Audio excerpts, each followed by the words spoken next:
Yes, Guruji. Okay.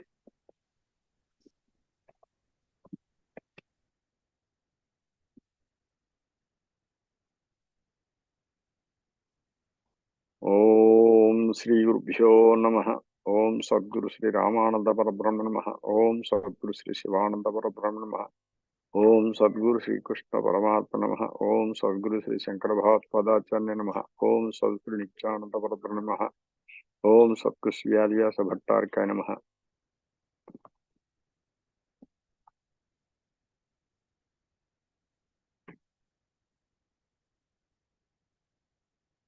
Guru Swarupulagu ప్రేక్షక మహాశైలకు మరియు నా సిద్ధ విద్యార్థి లోకానికి నా యొక్క హృదయపూర్వక ఆత్మ నమస్కారం.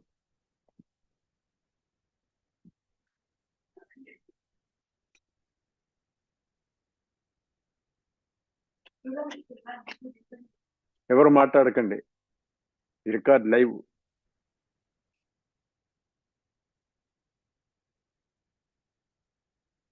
Today, that is on 7th July 2024, Sunday,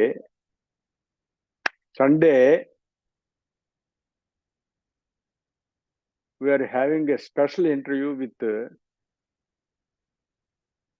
Dr. Suchitra, cardiologist.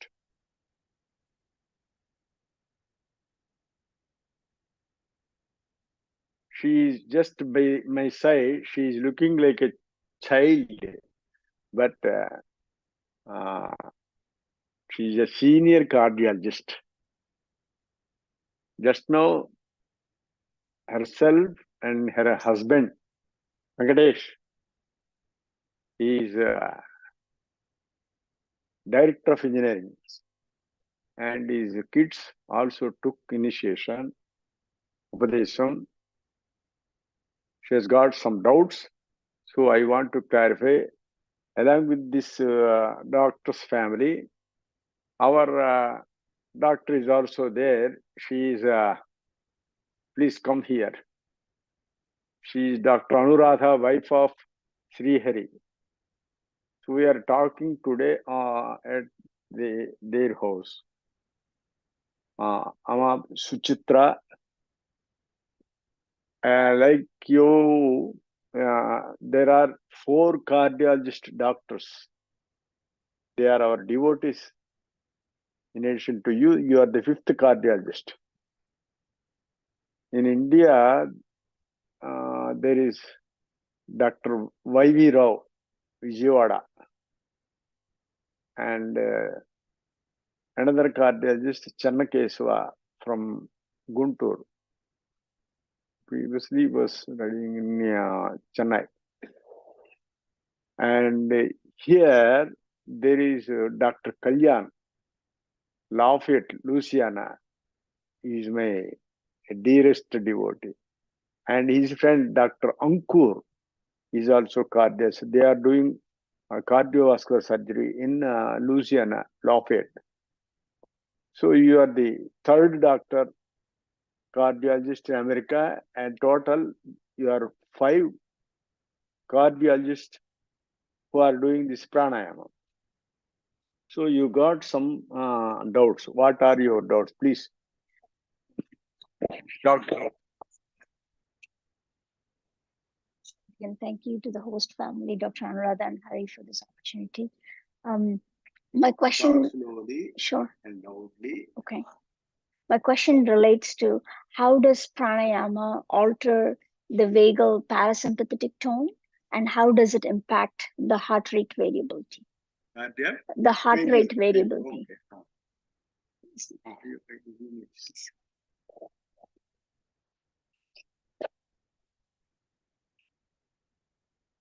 Dr. Suchitra is asking about what is the relationship between how this pranayama will have impact on vagal distribution, that is parasympathetic nervous system, how it is influencing, and also how it will influence the CCF, congestive cardiac failure. That is your question. Okay? Good. If I tell the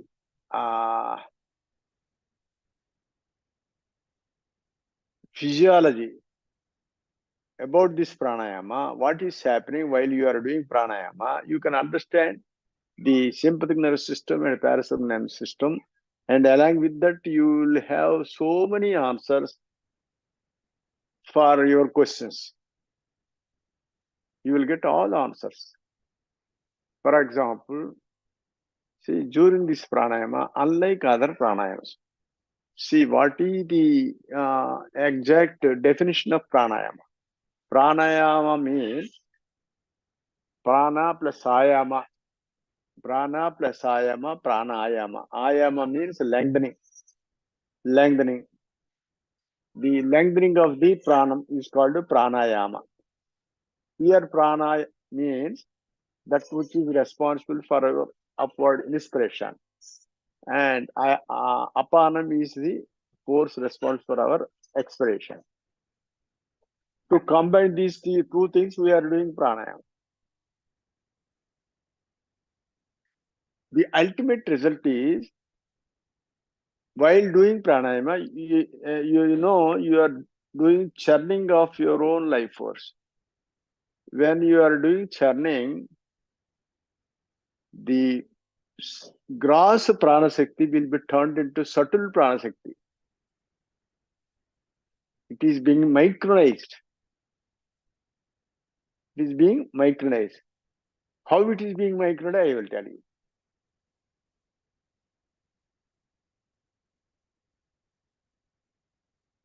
During this pranayama, you are increasing the negative pressure in the lungs. Did you understand? Because today morning you got it and you can understand. Yesterday also you heard this my speech and you could understand the something about pranayama. When you are increasing the negative pressure, when you are taking upwards, when you are increasing the negative pressure in the lungs, naturally there will be peripheral venous return more. Is it not? If you got any doubt, please say like this. Of any objection, you raise your hand. So when you are increasing this, increasing negative pressure in the lungs and pleural cavity, there will be peripheral venous return more. And again, that venous blood, when it is more towards right heart and then left heart and into the lungs, and right heart and lungs and then into left heart. When you are pressuring downwards, when you are pushing downwards with sound during this pranayama, you are getting more cardiac output. Is it not? So during pranayama, your peripheral venous return is increased, and while you are pushing downward, your cardiac output, thereby the blood in the lungs will come to the left heart and there will be more cardiac output. Is that? So when you are going doing like that, the negative pressure in the lungs goes on increasing. How and why, I will tell you. During this pranayama, you are not freely allowing the external air into the lungs. Is it not? Because you are getting sound means there is a friction between the external air entry and the internal flow of prana shakti within the throat. That's why you are getting sound. So if you observe during this pranayama, you are not taking much air from outside, and the same air is not freely allowed to push out also. When you are see, the negative pressure in the lungs is being neutralized by two things. One is by external air entry, another is by peripheral venous return. Do you admit? If not, yes. So when you are not allowing the free external air entry into the lungs freely, naturally that has to be neutralized by peripheral venous return. Is it not? So there will be gushing of blood flow from lower part to the upper part, heart, and even it towards brain. And from there, if you push it downward, there will be more cardiac output. Thereby, there will be free flow of blood by increased muscularity of the heart. Is it not? When there is free flow of blood circulation to each and every capillary of the body, the renal function will be more. There will be diuresis. There will be diuresis. And again, when it is going to the hypothalamus, you know pretty well that there are thirst and appetite centers in the hypothalamus. Along with that, there is secretion of ADH, anti-diuretic hormone. In due course of time, if you go on practicing that, you will experience. By my experience, I am telling you. When the blood flow is going more towards hypothalamus, there will be inhibition over the thirst and appetite centers. Is it not? So there will be less thirst, less appetite, and the ADH secretion from the hypothalamus will also be inhibited, reduced. Thereby, we will be having more diuresis. More diuresis and less thirst. This is the only situation where you get this type of very astonishing experience, amazing experience. There is no other situation.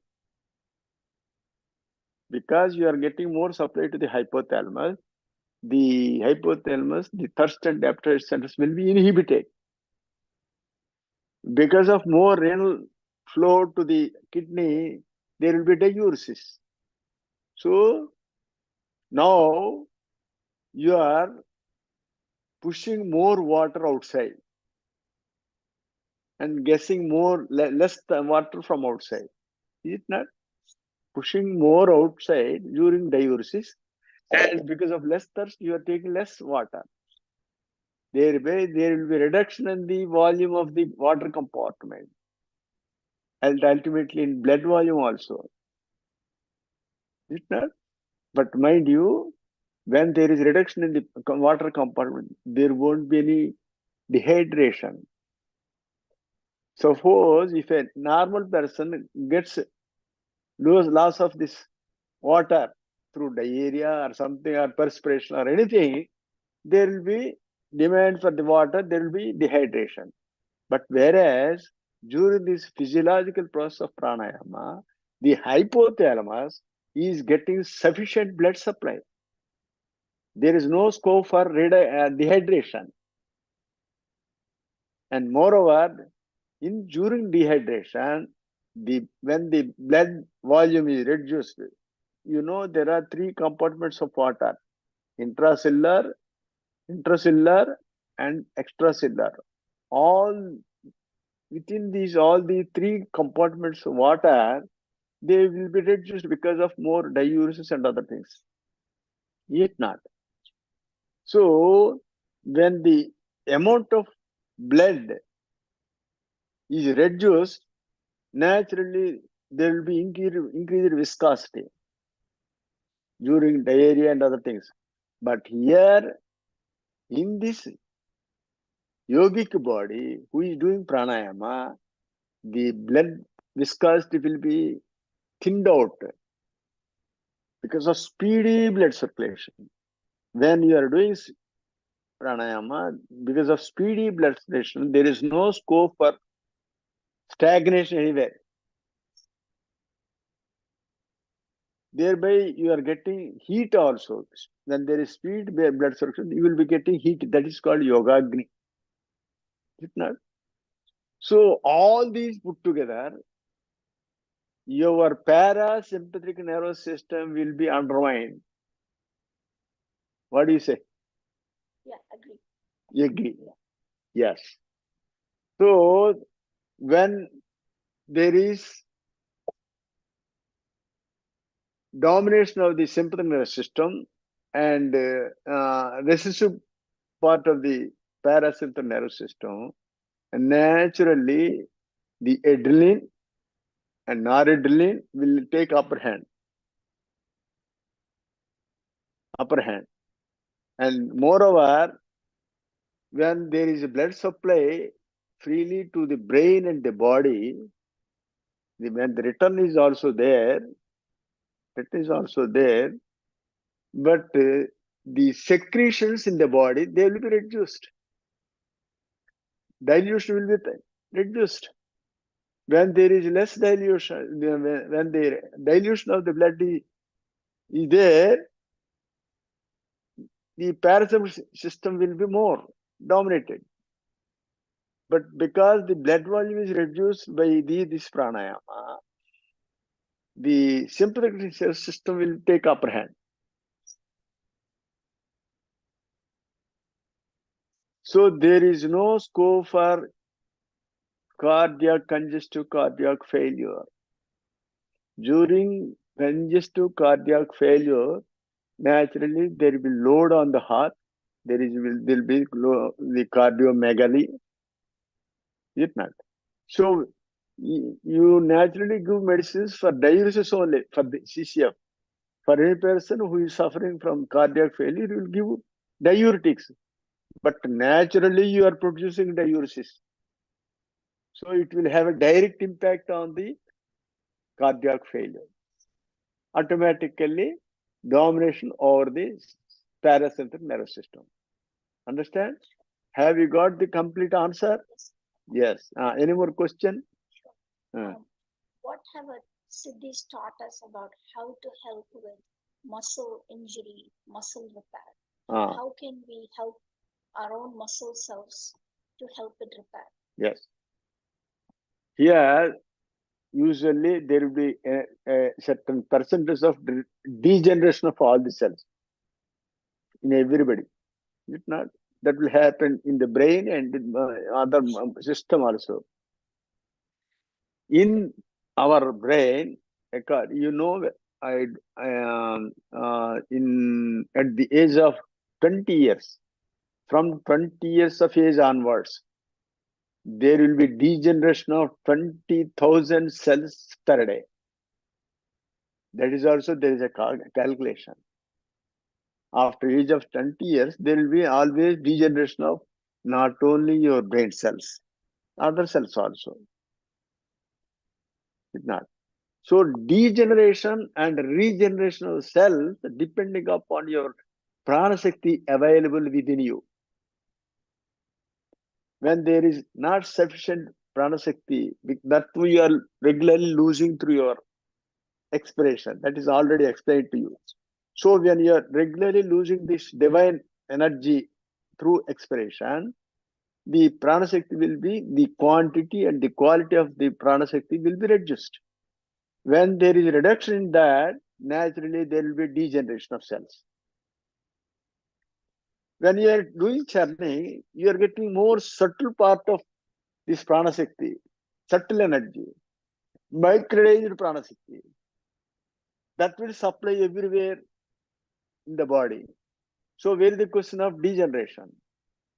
And moreover, there will be regeneration also, because you are getting more oxygenation. Is it not? So every part of the body will get repaired with this pranayama. But how about, say, if someone has a genetic disorder and the body cannot heal those muscle cells? What about that? Yes. See, already those genes are mutated. Because of mutation, the genes are already altered. The chromosomic pattern also is altered. But it will take time.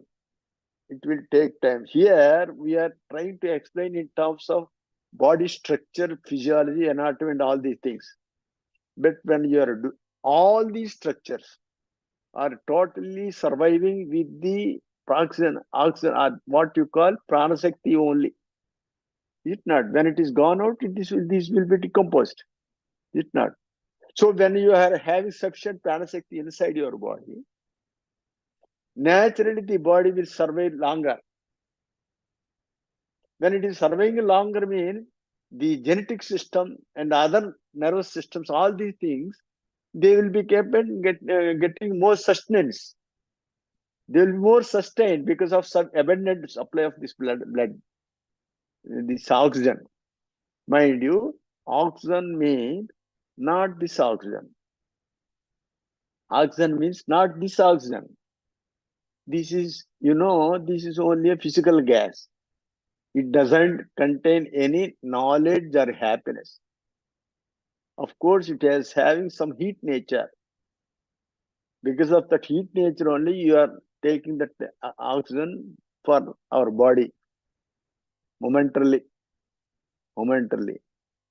But we are losing our own divine prana shakti, which is having four qualities.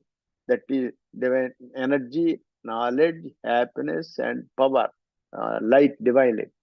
We are losing these regularly.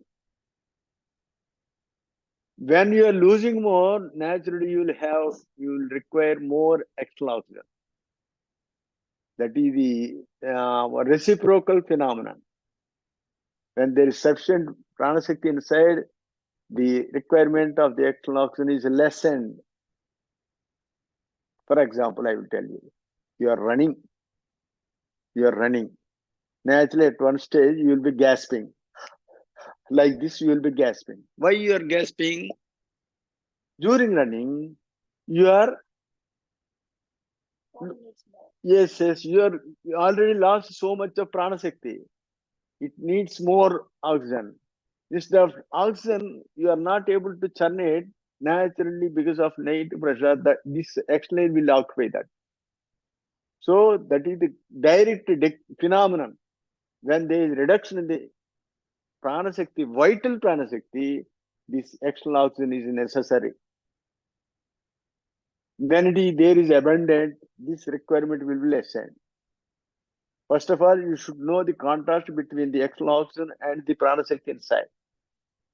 Our Gurudev used to say like this: you keep a dead body on the left side and keep a living person who is sleeping.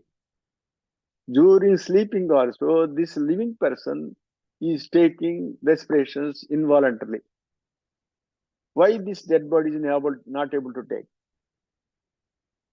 Why? No life, no pranashakti is there. That's why it is not able to take.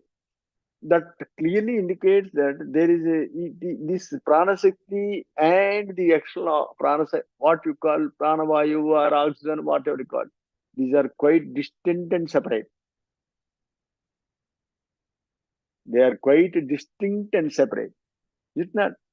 This is divine, organic. This is physical, inorganic. Is it not? But God's plan is there is a combination of this external oxygen and the internal pranashakti. These combination will be going on till death. Starting from birth onwards till death, these will be going on acting, put together. But we people are observing from outside only. But there is pranashakti inside, which is mainly responsible for functioning vitality of all the cells of our body. It's not. If a person gets samadhi, there is no need of respiration, no need of external oxygen. But he is full of with pranashakti inside, 100%.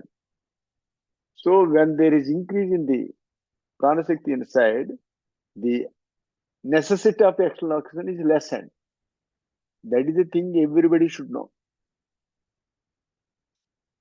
Is it not? So any more questions? So for any repair, if a person doing pranayama, it will be you will get the cells will be repaired very easily, very quickly also.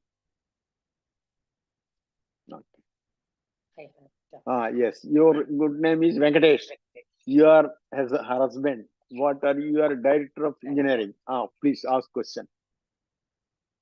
You had mentioned about muscle regeneration, which will be faster to running. And so in the regeneration, there can be two things. One, you mentioned about it won't destroy that easily. Muscle won't be destroyed that easily. Yes, sir. Yes. Even if it destroyed, it will be regenerated more quickly. Yes. Right? These are the two major. But one thing.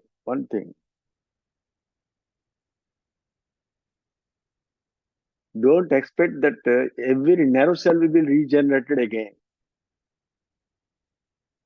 Other somatic cells can be regenerated, but nerve cells can never be regenerated. But there will be regeneration of nerve cells also. Also, why I am telling, there was an experience with my Guru, Swami Ramananda Paramahamsa, some 45 years, 43 years back. There was one leper man. Leper man is a teacher, Prakash Rao. He came with bandages, wounds in the fingers and the toes. He begged our Gurudev to get initiated. Asked Gurudev, please give Upadesham. Gurudev, Swami Ramananda Paramahamsa, I being a doctor, he take me alone and asked, can we give? Yes, Swami. Then Swamiji gave initiation. He inquired about that man because of there is a chance of contamination. So can we give it or not? I said, doesn't matter, Swami. We will have a separate mat for him. We will sit on him, ask him to sit on it, and we will give initiation. He took that and he practiced this pranayama. Till then, he didn't have any sensation of the fingers. Because, there will be loss of sensation in the terminal parts of the fingers and other things for a leper man. After 40 days, he came again to Swamiji. Swamiji, my wounds are healed up and I am getting sensation. So that clearly indicates that there is some regeneration. That is a practical experience I saw personally. But we cannot give guarantee that every cell damaged in the brain will be repaired or regenerated. Is that? Okay. So the 2 points which I mentioned, I understand. So the first thing you said, the cells which are not injured will stay normal. And in that point, if the cell itself is damaged cells, meaning that genetically damaged cells, that is already mutated. So all the mutated cells can never be repaired, but there is also chance. In that, I initiated some persons who are suffering from retinitis pigmentosa. There will be tubular vision initially. Afterwards, the sight will go. Vision will be going. I have given to so many, but 2 persons recovered slightly. There was an improvement in their sight also. Because of there is improvement, they used to do pranayama for 6 hours per day. So they got improvement in the vision also. We can say that even the congenital or genetic disorders also can be cured to some extent. Here, what we aim is not the curing of the disease, whether your prana shakti is improved or not. When it is improved, your brain will be flourished. You will get enormous knowledge. So knowledge and happiness, these are the measurements for a yogi. Leave alone the repair of that particular part. Already that is morbid. So morbid parts can never be repaired, but there is chance of repairing. We cannot say 100%. But his life force is increased. He has got abundant prana shakti. To get salvation, that is important, not the body, not the morbid part of the body. That is, I am giving guarantee. Is it not? Yes. Right. What is your name? You Vikas. are Vikas. You are son of Suchitra and Venkatesh. Okay. What are you doing? I'm a college student. I'm a college student. College student. Okay. What is your question? So my question is about how the pranayama helps remove fatigue and weakness from the body on a day-to-day basis. Right, every day we have we lose a little bit of our bodily function, a little bit of strength, and how does that The pranayama will be helpful to get away from this weakness. Yes. Here, you keep it in mind. Pranayama is for everything because you are getting energy. When you are churning your life force, you are getting energy. When you are getting energy means naturally your weakness will be encountered. That's why I am always telling the people who are getting initiated, you will become energetic from the day one onwards. Till now, because you are doing with computers and other these things, you will get tired in the evening. But if you do pranayama, you don't get that much easy retirement because you will be energetic throughout. You will be stunned and astonished. Till now, I used to get weakness by this time, but I am not at all getting this weakness because of the pranayama. You can do this pranayama always in your office also. The office also. So this is for prevention of the weakness because what is the mean by weakness? You are losing energy. When you are losing energy, you will become weakened. When you are taking it back, your weakness will be encountered. Okay? Yes. Even for students like you, this is very much necessary. Your brain cells will get stimulated. So you will be energetic throughout. Not only physical energy, you will be getting mental energy. This is very important. Our pranayama is mainly meant for getting mental energy. Physical energy you can get through some other things, by physical food and other things. But this is mainly meant for mental energy. Because of lack of mental energy only, we are succumbed for this maya, whatever you call. We are not able to withstand this samsaram. To withstand this samsaram, it requires more mental energy. Here, energy is totally based like this. You can understand.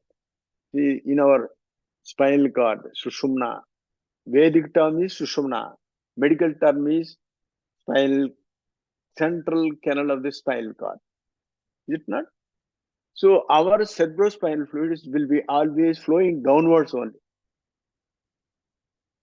From brain to the distal part, it will be flowing downwards only. When it is flowing downwards, that's why you are expiring more. Is it not? By means of teaching of a Guru, Guru Vakya Sushumnayam Viprito Bhave Japaha. In Upanishad, Yoga Upanishad, it's told like that. By getting initiated from a Guru, you reverse the flow of the cerebrospinal fluid. That is what is happening in you. So when you are going on doing this, the inspiratory phase is prolonged, So when it is prolonged means that clearly indicates that there is upward flow of the cerebrospinal fluid through the spinal cord. So this is the only chance whereby you can get the upward flow of cerebrospinal fluid upwards. But there is another chance during sexual indulgence, sexual conjugation, there will be upward flow, but very momentary. This will go there and again push it down. It will push it down. But whereas during the pranayama, it won't come down. Of course, during the routine course of life, because of this all other activities, naturally it will come down, even for a yogi also. But it won't go suddenly downwards unlike in the sex, during sex. So this will be always going like that.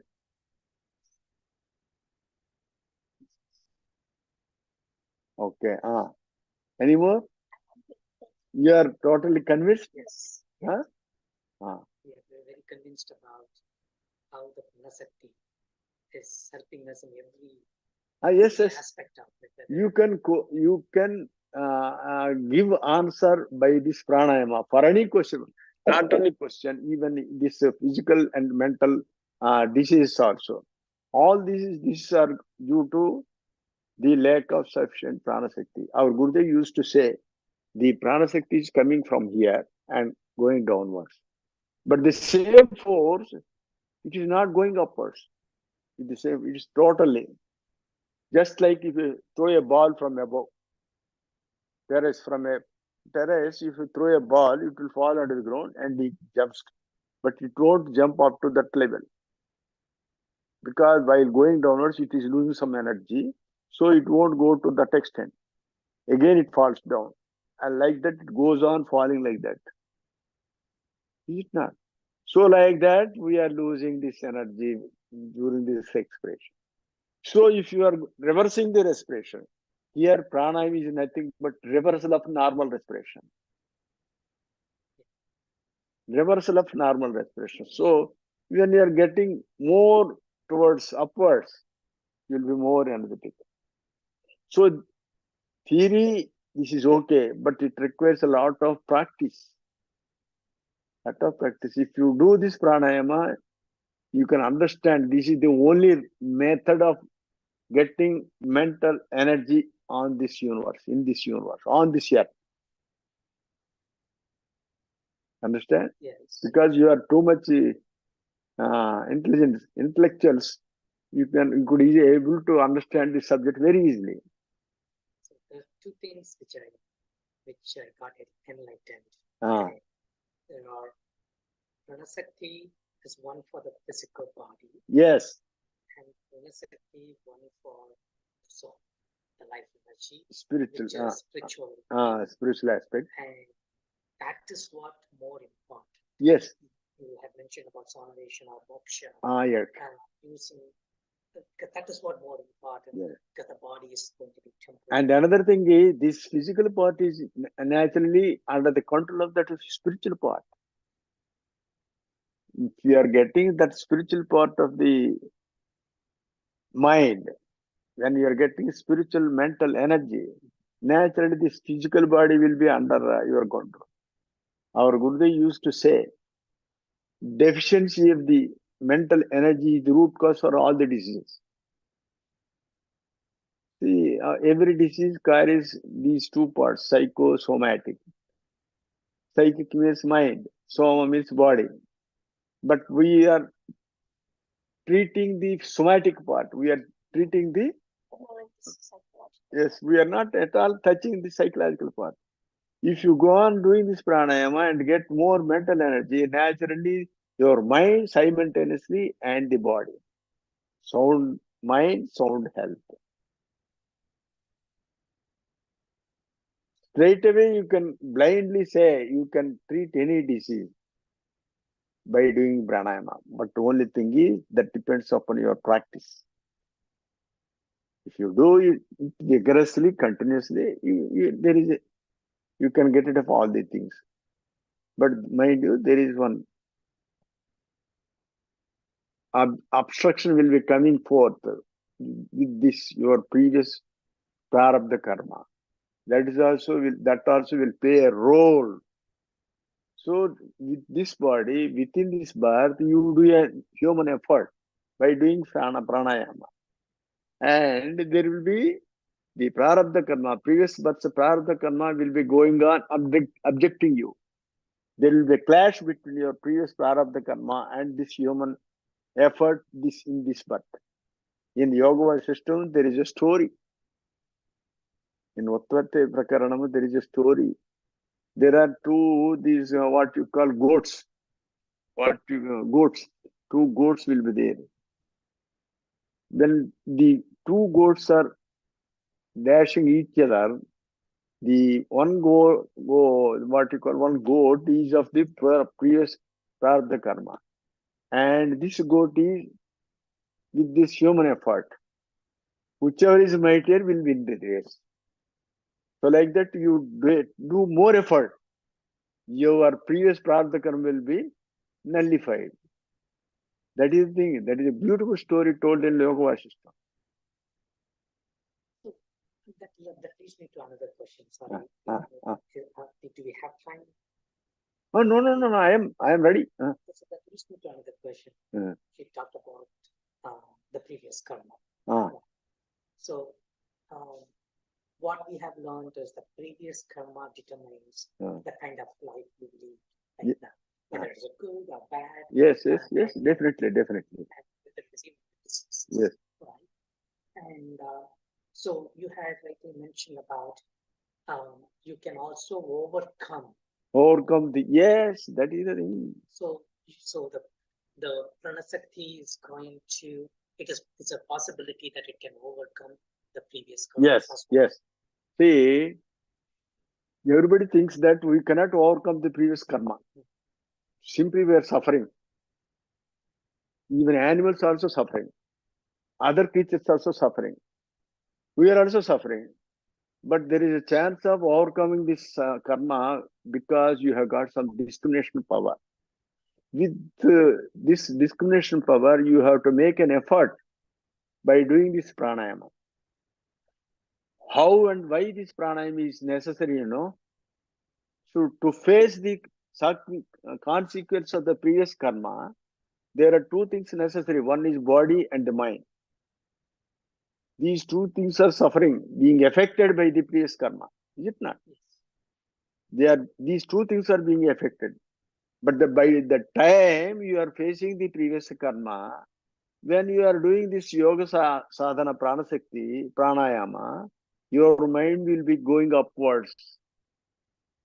It will become Antarmukha and Urdhamukha. So when your mind is going upwards and inside, only the body will be affected. Mind will never be affected. That is the way of overcoming the previous karma. That is the main essence of Vedanta. In Bhagavad-Gita, Lord Sri Krishna told, Buddhi yukto jahateha ubhe sukrut dushkate tasmad yoga yujyasya yoga karma se kausanam. In the second chapter, Lord Sri Krishna says, Buddhi yukta means buddhi yoga. That is pranayama. Buddhi yoga. Lord Sri Krishna terms this pranayama as buddhi yoga or buddhi yukta. Yukta. Buddhi yukto jahati iha ubhe sukrut dushkate. A person doing this pranayama will cross over both bad and good karmas. Here itself. Because a person who is doing this will be always inside, Antarmukha. So he will never be affected. In that way, we will overcome this. In Bhagavad-Gita, Lord Sri Krishna told to Arjuna, because you are going to wage war, naturally you will have to face the karma phalam. To avoid from that, to get away from the bad effect of that war, he is telling a medicine. That is yogastha kurukarmani sangam chaktva dhananjaya sijasijo samobhutva samakmu yoga uchyate. Whatever action you are performing, you do with yoga inside. When you do yoga inside, whatever the effect of the karma will be, it will never affect you. That is the medicine given by Lord Sri Krishna. That is the main essence of Bhagavad-Gita. No doubt everybody is suffering and facing this previous karma. And in this birth also, we are performing some karma. Naturally, there will be effect for that. Nobody can escape from that. But to escape from the karma phala, your mind should be diverted inside. That is the way of escaping, overcoming. Itna. That is told in Bhagavad-Gita. And while performing action, some action also, Yukta karma phalam chakva shantima apnoti naishtikim, ayukta kama karena phale sakto nevajjate in 5th chapter. Yukta chuchyate yogi. A yogi, when he is doing action outside, karma phalam chakva, mind will never be on that effect of the karma. Because his mind is there inside. So he casually, superficially, he will perform his karma. Yukta karma phalam chakva, by keeping mind inside, he won't have anything on the effects of the karma. Shantim apnoti naishtikim. You'll get peace inside because of this. Ayuktaha, those who are not doing the sadhana, kamakarena, because of the desire, phale sakto, by having mind on its fruits, nebajjate, he will be bonded. See the thing. That's the main difference between a yogi and non-yogi. A yogi will also do karma, but his mind is always there inside, casually will be performed outside. But the person not doing yogam, entire mind will be kept on the karma itself. The entire mind will be kept on the karma with the desires. So that's why, in that way, he will become bonded. Is it not? Yes. Right. Thank you. Okay. Thank you Very much. Thank you. So, Om Sri Gurubhyo Namaha. Jai Gurudev. Venkatesh, Dr. Venkatesh, Dr. Suchitra, Vikash,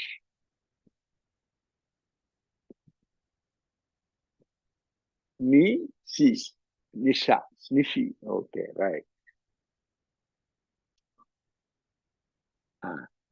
Om Swasti Prajabhyah Paripalayantam Nyayena Margena Mahim Mahisha Go Brahminebhyah Swagamastu Nityam Loka Samasta Sukhano Bhavantu.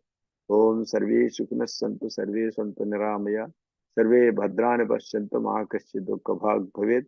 Om Sahana Vavatu Sahano Bhunuktu Sahviryam Karvavahe Tejasvina Vadhetam Astama Vidyashavahe. Om Shanti Shanti Shanti. Om Sri Gurubhyo.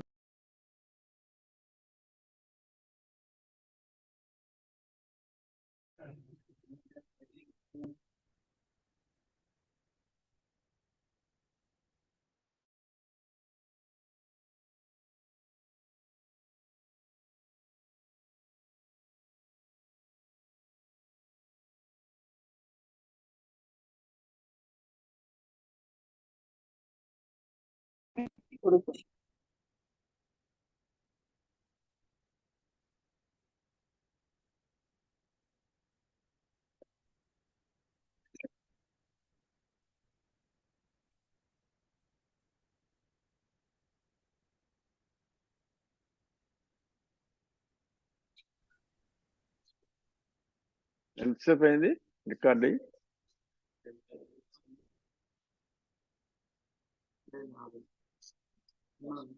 ఉన్నారా?